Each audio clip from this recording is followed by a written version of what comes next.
I was listening to Talk Sport lunchtime today, folks. You may have heard it yourself, especially you United fans. I think Simon Jordan and old Danny there, old Danny Murphy, were talking about the ongoing exploits of Rashford and Garnacho. And they were talking about the merits of each player and how really they're letting money go to the heads. And they focused on Garnacho. They were telling the story of Garnacho the other day in the Villa shirt with Rashford's name on the back, as he's walking out of his hotel room or villa or whatever it may be, walking over to a Lamborghini. And Danny Murphy's regaling stories of himself, of his past life. And it made me think. I mean, Danny Murphy said, it's just these young lads. He said, it's a different world. He said they've got so much money and not a lot of sense. Simon Jordan said the same. He said, well, he's probably on a couple of $100,000 a week. He's walking over to a £200 or £300, I think he said, Lamborghini. He said he's got no idea about real life, none at all. He said, and it's really, really frightening. And Danny Murphy said, it's weird. He said, years ago, he said, I remember years ago, he said, I'm playing at Liverpool, I've been there a while, I'm doing okay. And I think he said, I'm driving around in something like a Fiat Panda. And I'm thinking to myself, shall I get a better car, a slightly bigger car? Other players have got better cars. Shall I get one, or will it be like I've got ideas above my station? Shall I leave it a while? He said, I'm driving out one day, and Robbie Fowler says to me, you want to get that change for something else? And I thought, well, maybe I will. If he's saying it, maybe it's okay to, but I won't go over the top. And I'm just thinking how the generations have changed, because I'll take you from there to Garnacho, what was discussed today, and I've got a story in the middle. You may have heard it before, but if not, I'll tell you a story that I read 3 or 4 years ago now, and I've quoted it a few times. I'll probably get it slightly wrong. The translation will be lost a little bit, but it gives you an idea of how football players have evolved from Danny Murphy's time to Garnacho's. And I'll put in the middle of that, and it's not quite the middle, but I don't know if you remember Memphis Depay.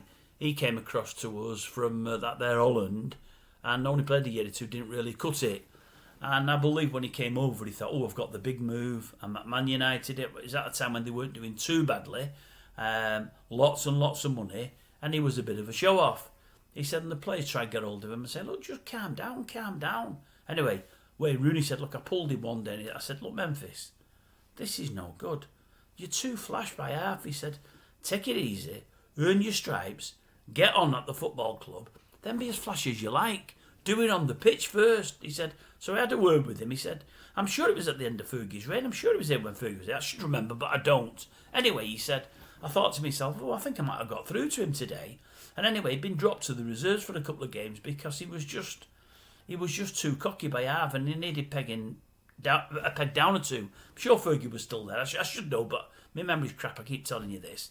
And I think Fergie, as a punishment, dropped him into reserves. He said, and Rooney thought, with a bit of luck, he's took it all in. He said, anyway, we play in, I think he said, Altrincham one night in the reserves. He said, and I'd gone down to watch them. It's not a million miles from him. I'd gone down to watch them. He said, I'm outside the ground just before the off, and a flash motor pulls up. He said, if memory serves, I think it's a roller. He said, it's a roller there. He said, anyway, out the front door appears this vision in leather. He said, pair of black leather trousers, leather jacket, and a cowboy hat. And it's Memphis Depay, and I'm thinking to myself, what on earth is he playing at?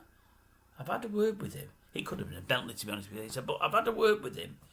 He's turned up in all leather with a cowboy hat on, stands out from anybody inside or outside the ground, and this is him keeping a low profile. He said, and at that time I thought to myself, he's just not going to cut it at United. He's just not going to cut it, and so was the case. A little further down the line, he was gone. And yet, maybe it's similar with Garnacho. Don't get me wrong, I know he does a fair bit on the pitch, as Danny Murphy said today. He works hard on the pitch, he puts a bigger shift in than some, although there's not always a lot of end product and a lot of his running around. Doesn't really get the tackles in, but at least he tries. But I like the boy myself, but I hate the fact that the money seems to have gone to his head. You know, I mean, I'd much rather have Depay turning up for a reserve game dressed in leather with a cowboy hat on in any car he wants than see Garnacho go out to a car in an Aston Villa shirt with Rashford's name on the back. I just don't get that one at all. But it does show, folks, how things have changed from the times of Danny Murphy to the times of Mr. Garnacho. Can you imagine Fergie standing for it? Absolutely not. Unbelievable. We won't have had the problems with Pogba, Garnacho, Rashford that we've had. Anthony, we'd have had no problems there had Fergie been running the ship. And I think Cameron's got something of Fergie in him. He just needs the board to back him to get him out the door and start with a clean slate. And hopefully, just hopefully, we may turn a corner.